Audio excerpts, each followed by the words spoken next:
You got it, man. Thanks, Gil. Next, James Walsh from Wrestling Epicenter. Go ahead, James. Hey, Bully. It's a pleasure to talk to you. How you doing today? James, how are you, buddy? I'm doing okay. So my question was for you, was actually going to mention Terry Funk, but since you already said it, I won't mention his name. I'm just going to ask you, as the guy who's been there, who's done that, who's been in Madison Square Garden, we've interviewed guys like Jeff Cobb, who said he's going to have tears coming down his eyes at the idea of even wrestling in Madison Square Garden.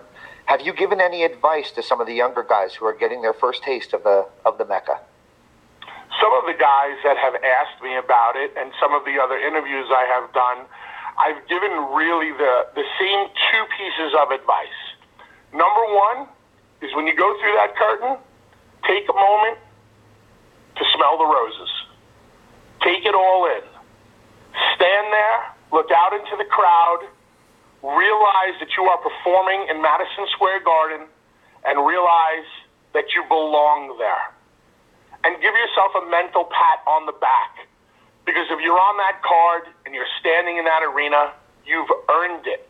So take time to give yourself some credit for your accomplishments. I think in the wrestling business, things get a little too negative at times, and we don't take the time to really, maybe tell one another how, proud we are of each other or what kind of a great job each other has done. But we can take the time to appreciate our own moment. So for everybody who hasn't performed there before, from Okada and Tanahashi to the cheeseburgers of the world, take time to smell the roses. The second thing I've told them is be prepared for an uncontrollable shot of adrenaline that will overcome you when you walk out there.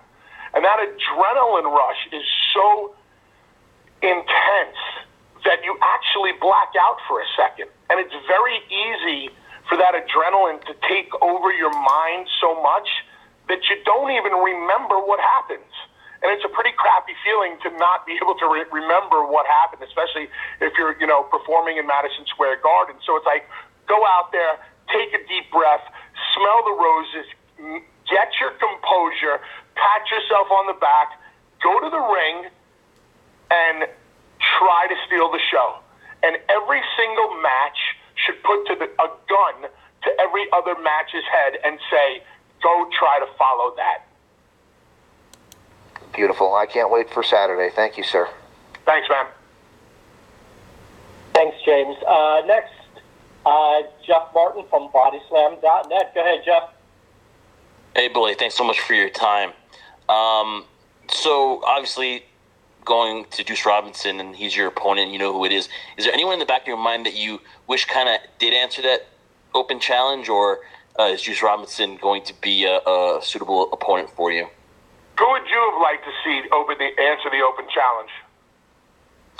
Like I said, I was up for a surprise, but I think Juice Robinson to me is he's hot right now, and I think that would be a great match between you both. There you go. I mean, Juice took the bull by the horns. He stepped up. He's going to get an ass kicking. And every single one of you know that. You know that on shows like these, it's in New York and it's in Madison Square Garden. And no matter what, I'm going to make an impression. And I'm going to probably make an impression on his chest and on his face. And he's going to get his ass handed to him. But, hey, man, kudos to him for having the balls to step up. And I will leave you with this. And this is really open-ended.